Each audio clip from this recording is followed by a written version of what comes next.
మన తాన జాతరలకున్న విలువ దేనికి ఉండదబ్బా. ఏసిన జాతర అయినా కుప్పలు తెప్పలు వస్తారు జనాలు. దేవుళ్ళ దర్శనాలు చేసుకుని మస్తు మురిసిపోతుంటారు. నెరీగా మన దేశంలో అయ్యేటి జాతరలు అంటే పక్క దేశాల భక్తులకు కూడా ఓసారి పోయేస్తే మంచిగుండు అని అనిపిస్తుంటది.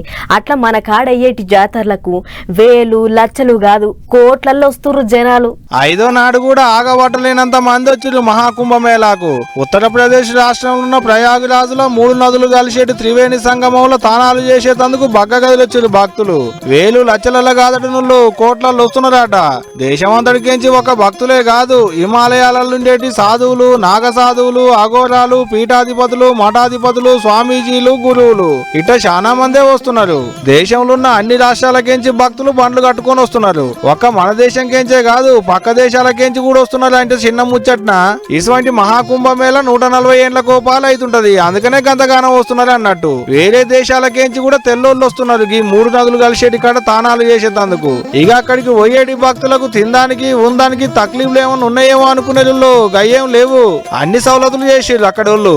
ఆటలు పాటలు విన్యాసాలు మినుగురు పురుగుల వంటి కరెంటు బుగ్గల ఎలుగులతోని మస్తు సంబురంగా అవుతుంది మహాకుంభమేళ జాతర. సంక్రాంతి పండుగకు సురువైంది. వచ్చే నెల 26 దాకా నడుస్తుంది. పోబుద్దైన వాళ్ళ నుండే ఓ పాలట పోయిరాలి. మళ్ళీ ఎప్పుడు వస్తుందో ఏమో, మనం పోయేటట్టు ఉంటుందో లేదో అప్పుడు వచ్చినా గానీ.